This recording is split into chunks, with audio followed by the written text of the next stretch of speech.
district covers the town of Yorktown, and that is where I first had, I should say, it was in my course of being county legislator of Yorktown that I had the wonderful fortune to meet. Oh, sorry.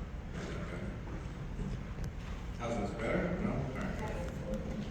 The wonderful fortune of meeting one of the honorees this evening who I'm about to introduce, Paula Miritello, and just so that the chair doesn't get mad at me later on, we both share Yorktown, and we both have been able to see Paula here at work, and she does amazing work, which I'm going to tell you about now. So, good evening, everyone. It is both an honor and privilege to stand before you tonight to recognize and celebrate an extraordinary individual, someone whose compassion, dedication, and relentless spirit have left a lasting mark on our community.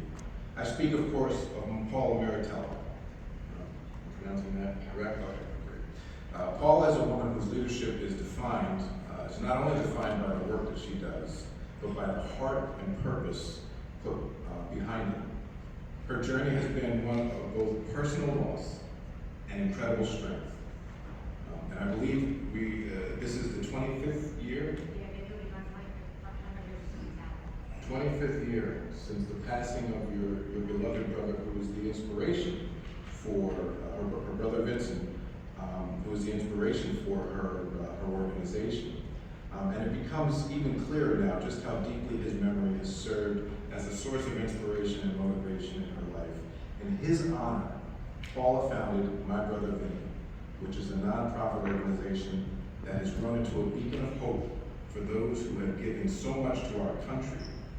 This incredible initiative is dedicated to assisting homeless veterans, helping them begin a new chapter in life by providing the dignity of a fully furnished home, many of whom are coming from transitional housing, coming from homelessness, coming from other institutions. That's what this organization, My Brother Vinny, does. It helps them ease that transition into their new homes. For some of them, maybe it's the first time in many, many years, if ever, that they've had their own place to live.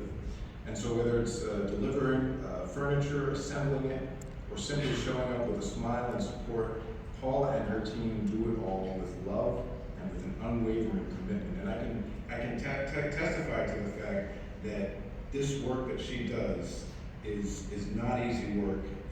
She has a full-time job in addition to this organization that she runs. And both the chairman and I have spent time there at their headquarters based in Yorktown, and it's just amazing the work that they do there. And it's all volunteer. They get people throughout the community to help them.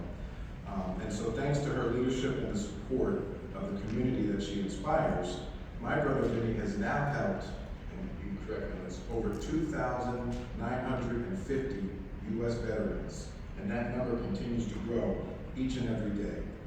The impact is not only in the physical items that they provide, but also in the sense of belonging, respect, and humanity they restore to those who have served. Paula is not someone who seeks recognition. She works from the heart, quietly changing lives through consistent action, compassion, and grit.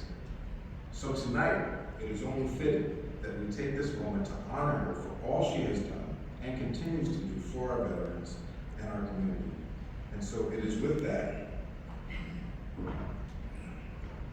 it is my distinct pleasure to present Paula Miritello with this award in recognition of her remarkable contributions, this proclamation, just so it knows. And it is with great pride and gratitude that I officially proclaim October 22nd as Paula Miritello Day here in the county of Westchester.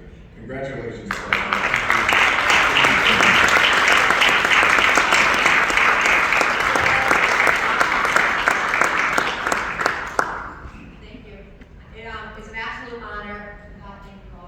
It's an honor to have this award. I kind of think it's fitting that the 22nd is the day it was chosen for us because 22 veterans a day commit suicide.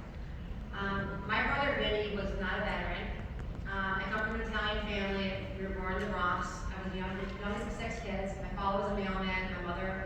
She was a stay-at-home mom for a brother who was profoundly disabled.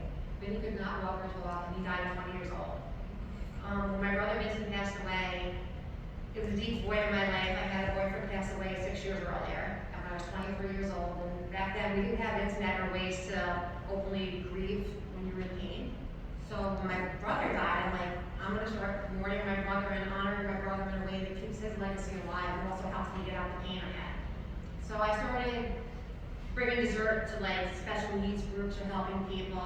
That started in 2000. And then in 2013, actually 2011, I broke my pelvis and I was in a really bad accident, so I was in a wheelchair myself. I worked for the government, I worked for the Department of Environmental Protection, and I was able to stay home a year. One of the best years of my life, even in my wheelchair.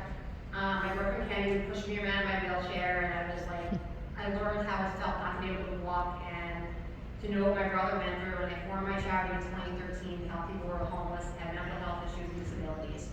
And I met a homeless veteran every time, felt the birthday. My Italian heritage, I was invited to bring cannolis. So I was talking to a veteran, Joe Adenetti, he tells everybody his name, and he was telling me that he was homeless and he needed furniture whenever he got to VA to give him a free apartment through the HUD Bash program. He didn't say HUD Bash, he just said he was getting a free apartment. So I said, I'm Italian, I'm like, I always, like, Cousin Maria always gave us free furniture. I told him, give me a call, I'll give you furniture. And he ran back to the VA and said, the woman give her that free furniture, and I was like, so I was called into a room with 40 social workers, and they explained to me that when veterans are homeless, they're providing housing support, but they're not providing furniture. And listen, I work a full-time job, I get up every once in a while. I had 27 first cousins, so I'm sure I can speak down Cousin Maria or somebody. And here we are, 2,954 homes furnished free of charge. It is exhausting. I love my charity so much. I love my Italian heritage. But Italian heritage brings a lot of guilt in taking care of people. I want to help as much as possible, but I also know that I work a full-time job. And I'm very proud of the legacy of my brother, because my brother didn't speak. And it breaks my heart that I feel like he has a legacy through life. And I feel people know who he is. You know, my father died a couple years ago, my mother has dementia. This is very important for my family. So thank you.